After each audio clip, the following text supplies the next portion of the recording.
Good afternoon, everyone, and thank you for viewing our team analysis and brief overview of ConocoPhillips Malaysia. Within this video, the team will quickly discuss the branch background and current finances, as well as identify the opportunities and challenges presented throughout our company research process. Lastly, we will introduce recommendations for the overseas branch and how those findings influenced our advisement. My name is Classy Davidson, team leader, and my fellow team members are Saeed Rizvi, Ben Anune, and Jose Cabreja. Let's begin. Good afternoon, ladies and gentlemen. My name is Jose Cabreja. Just to start off, I'll give you a little background information about our company.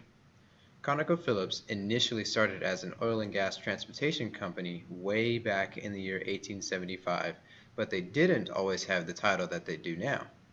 Throughout the years, Conoco Inc. and Phillips Petroleum were two separate companies in the year 2002 when they merged together, hence the name they have today. While gradually growing throughout the years, in the year 2016, ConocoPhillips, or COP for short, became the third largest explorations and production company worldwide and the 13th largest public trading company. If you can imagine how many companies there are just in the city of Houston alone, then you'll realize how big of a company this is and what markets they deal with. Their first initial public offering was a little before they became a merged company, which was in the year 1978 on January 13th with an amount of $23 per share. As they continued to gradually increase throughout the years, as of April 10th, 2018, they're up to a whopping $62.5 per share and have a market capitalization of $73.31 billion. Their company now has locations in North and South America, Africa, Europe, and Asia, so maybe you can see that's why they're making so much money. With that being said, I'm going to pass you on to my next colleague. Thank you guys for your time and enjoy the rest of the presentation. Hello everyone, my name is Syed. I'm going to be talking about ConocoPhillips Malaysia operation, which is part of Asia Pacific and Middle East region, largest ConocoPhillips business unit by volume. In 2016, this region contributed 14% of global LNG and 42% of natural gas production. ConocoPhillips Malaysia operation started in year 2000 with the acquisition of interest in the eastern state of Sabah. ConocoPhillips Malaysia has major interest in Block G, Block J, the Kababanang, with 4 producing fields of Sabah and Block K. In Malaysia, ConocoPhillips is operator with majority interest in deepwater blocks offshore Sawarak, Block 3E, Block SK313, Block WL4-0. Malaysia operation for ConocoPhillips is very important because of its strategic location. It is located along important seaborne energy trade routes. Because of the importance of location, we have a major competition in Malaysia. All the major oil names, all the big oil companies has presence in Malaysia. Some of our competitors are Shell, Petronas, Murphy Oil Corporation, Gas Malaysia, ExxonMobil, and Chevron. I would like to share about our competitors and their interest in all the blocks. In Block G, Shell is the main operator with 35% interest, whereas ConocoPhillips has 35% interest as well, but we are not the main operator.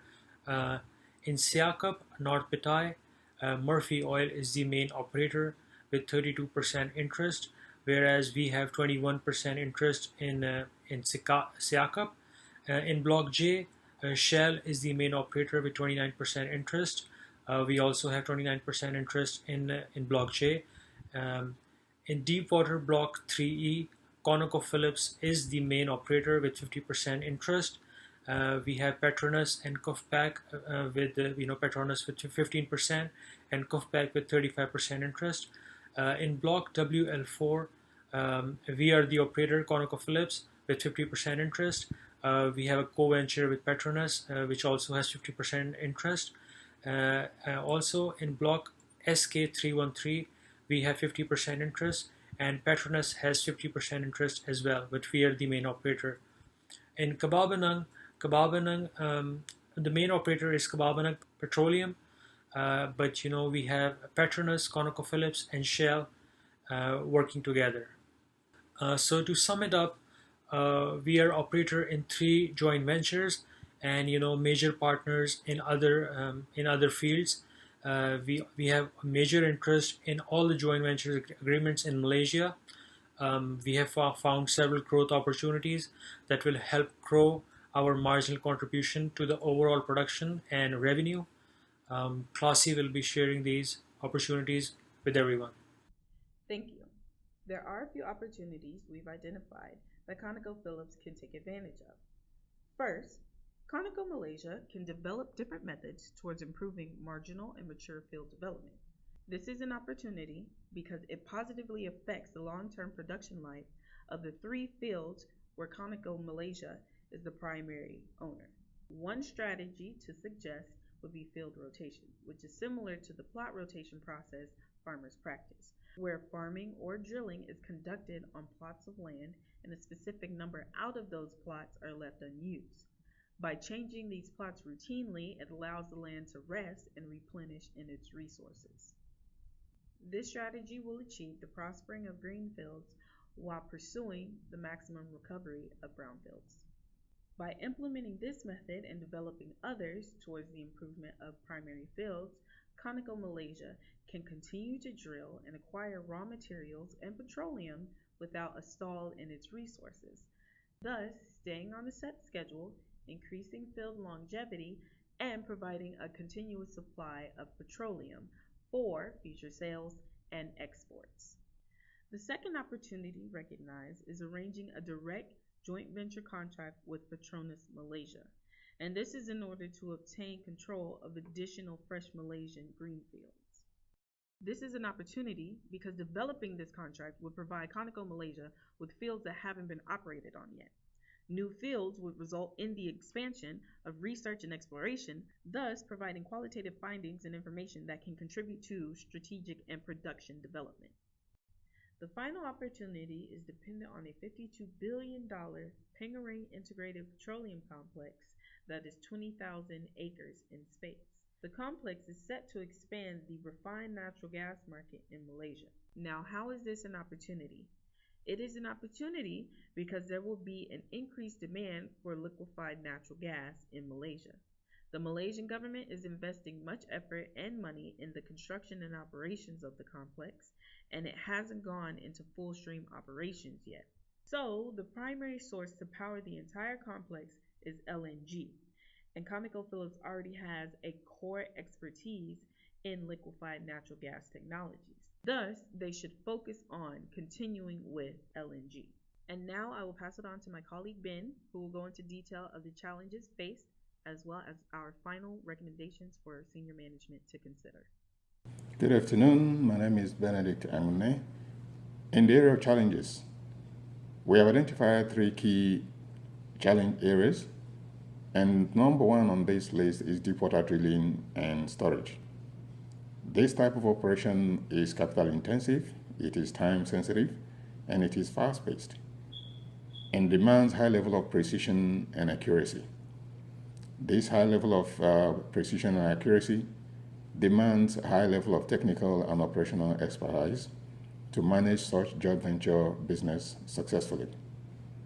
The operational risk exposure is also there, given the decision-making process between the operator and the partners. The next area of challenge is maintenance and safety. Like we all know, in deepwater business, any mishap in safety it translates to huge loss to both the human capital and the investment in terms of finance. For instance, the Kumusut semi-submersible floating production storage system, the FPS facility, in which we have 33% interest, has high level of maintenance and safety demand, and it remains a big challenge. There is also high risk exposure, financial risk exposure to our shareholders, given the level of interest that we have in this facility, and also given the fact that we are the second largest interest holder in it. The third area of challenge, and also very critical, is qualified manpower availability. recruiting technical and qualified industry accredited professionals to handle available jobs remains a challenge because they are not readily available. And where they are available, mobilizing them and getting them on board is quite an issue. Also, there is training and there is the challenge of training and retraining of employees to keep them abreast of industry trends and to ensure that they maintain on-time delivery and also ensure quality service in all of our operations. Right now, okay, on the considerations for senior management, we believe that ConocoPhillips Malaysia business unit should invest more in brownfield and downstream infrastructure in line with the current investment policy direction of the Malaysian government from 2018 and going forward. To do this, they should first of all prioritize the improvement on oil recovery, some kind of forward integration, to maintain and improve supply and healthy cash flow, which is critical for the health of our business in that region. Secondly, we believe that they should be streamlining operations towards cost reduction by divesting from future deepwater exploration and focusing more on downstream operations. We also think that they should take advantage of the low-cost Malaysian economic environment to invest more in Malaysian gas market and infrastructure. There are many downstream projects that are ongoing and equally planned. In that light, we believe that management should consider reviving the downstream oil and gas business in Malaysia. We know that a couple of years back, ConocoPhillips divested from downstream business in Malaysia. But we think that the current condition now is very ripe for them to have a rethink and a reconsideration of that decision.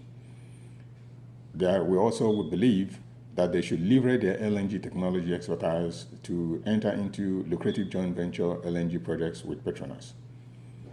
At the moment, there is the Pengerang Integrated Petroleum Complex, which is going to bring huge gas demand in the Malaysian market because they will need the LNG to power their operations. In this integrated petroleum complex, there is the refining and petrochemical integrated development project, which is called the RAPID project, which is the main facility in this Pengerang integrated petroleum complex. This petrochemical complex has the capacity to refine 1 million barrels of crude oil per day, and all this, this level of operation demand will need a huge level of, high demand for, LNG to power the operations, as we mentioned earlier. Saudi Aramco already is the second largest interest owner in this RAPID project after Petronas, which is an indication of the viability of this project. And finally, we believe that the fast-growing Malaysian economy promises huge returns as labor force service demand increase. And so any investment today in infrastructure is going to translate into huge returns to ConocoPhillips in no distant time. With this, we bring to an end our presentation on Malaysia Business Unit of ConocoPhillips. We hope you find the information contained in it useful, and we thank you for your time.